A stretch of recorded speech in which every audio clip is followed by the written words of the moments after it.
जय हिंद दोस्तों। Education society में आपका स्वागत है। आप इस चैनल को सब्सक्राइब नहीं सब्सक्राइब कर लें।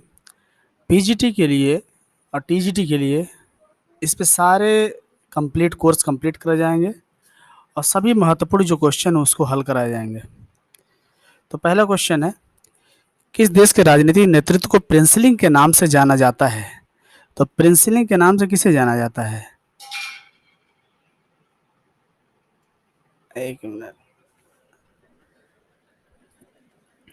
चीन के जो राजनीतिक नेतृत्व है उसे प्रिंसलिंग के नाम से जाना जाता है। कहाँ के? चीन के। कहाँ है कर्सर? ये देखिए, चीन के राजनीतिक नेतृत्व को प्रिंसलिंग के नाम से जाना जाता है। तास कहाँ की समाचार एजेंसी है? तास कहाँ की समाचार एजेंसी है? तास जो है रूस की समाचार एजेंसी है।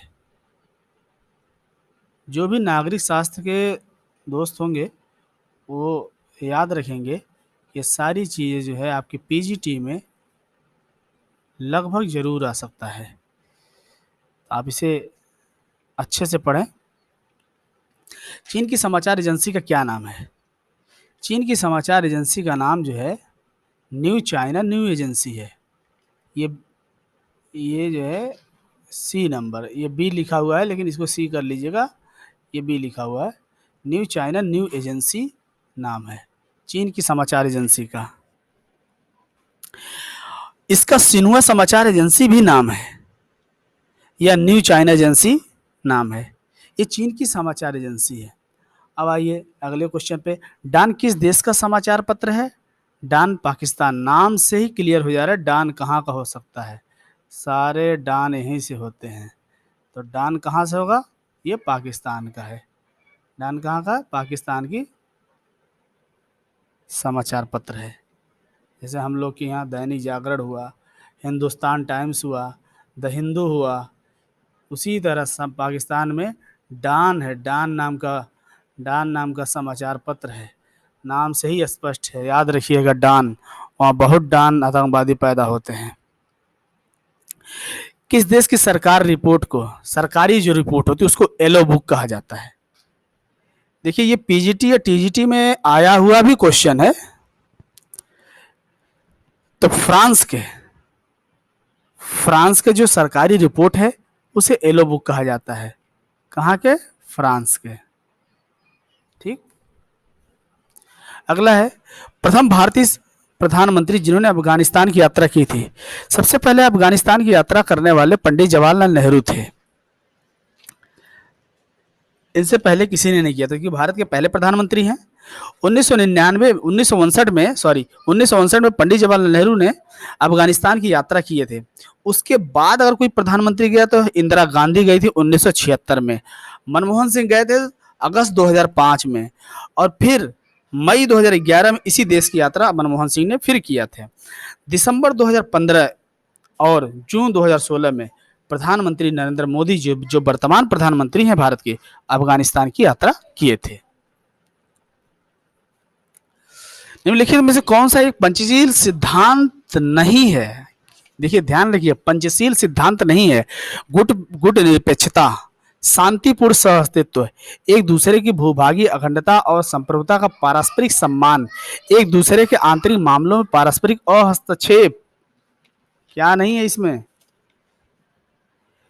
गुट निरपेक्षता पंचशील का सिद्धांत नहीं है। आपको मालूम होना चाहिए कि जो पंचशील का सिद्धांत है, यानी 5 सिद्धांत है इसके। जब भारत आज़ाद हुआ तो उस समय देश में बहुत गरीबी थी। पंडित जवाहरलाल नेहरू ने सोचा कि हम इस कितने दुश्मन को एक साथ पालेंगे और किस गुटों में जाएंगे।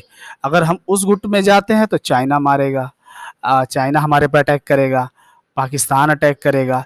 इसीलिए ना हम तो यूएसएसआर वाले गुट में जाएंगे, ना ही नाटो वाले गुट में जाएंगे। इन्होंने दोनों गुटों से मना कर दिया। जो पश्चिमी देश थे वो नाटो में थे, वो नाटो के गुट में थे। अब यूएसएसआर जो अभी टूट करके 15 देशों में विभाजित हुआ 1991 में, वो यूएसएसआर था। ये दोनों दरोगा थे। पूरे वर्ल्ड के। तो उन्होंने कहा हम किसी के साथ नहीं देंगे, अगर इधर करते हैं तो वो हमें मारेगा, इधर अगर इस गुट में जाते तो ये मारेगा।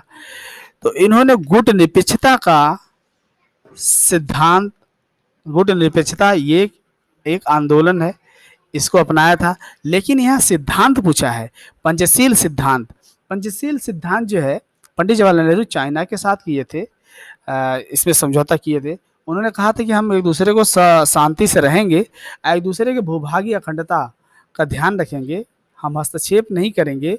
आपका मामला है, आपके देश का मामला है, आप समझिए, हम आपके देश के मामले में कोई हस्तक्षेप नहीं करेंगे। अगला प्रश्न है, निम्न में से किसने जिलाधीश को संस्थागत करिश्मा कहा? याद रहे रजनी कोठारी हैं, रजनी कोठारी ने जिलाधीश को संस्थागत करिश्मा कहा। रजनी कोठारी ने अपनी पुस्तक पॉलिटिक्स इन इंडिया में जिलाधीश को संस्थागत करिश्मा कहा। इन्होंने, इनकी एक पुस्तक है पॉलिटिक्स इन इंडिया, इसमें इन्होंने जिलाधीश, जो आज जिलाधिकारी कहते हैं, जिलाधीश को जिलाधिकारी भी कहा जाता है, डिस्ट्रिक्ट मजिस्ट्रेट भी कहा जाता है, इन्हें संस्थागत करिश्मा कहा गया। 10वां प्रश्न है, प्रथम भारत रत्न प्राप्त करने वाले कौन थे? देखिए, प्रथम भारत रत्न प्राप्त करने वाले कौन थे? भारत सरकार द्वारा देश के सर्वोच्च नागरिक पुरस्कार के रूप में भारत रत्न की स्थापना 1954 में की गई थी। भारत रत्न जो है भारत का सर्वोच्च नागरिक पुरस्कार है, इसे 1954 में स्थापना किया गया। सर्वप्रथम यह पुरस्कार जो है 1954 में सर्वपल्ली राधा कृष्णन, जो हमारे देश के पहले वाइस प्रेसिडेंट हैं, यानी पहले उपराष्ट्रपति हैं और दूसरे राष्ट्रपति बने ये। उसके बाद चक्रवर्ती को दिया गया, राजगोपालचारी को दिया गया, चंद्रशेखर को दिया गया, वेंकट रमन को दिया गया। तो इन लोगों को भारत रत्न दिया गया। लेकिन पहले अगर पूछा जाएगा तो कि पहले भारत रत्न प्राप्त करने वाले कौन है, तो राधा कृष्णन है, सर्वपल्ली राधा कृष्णन है, एस राधा कृष्णन। आज यहीं तक, इसके आगे आप इंतजार करिए। धन्यवाद।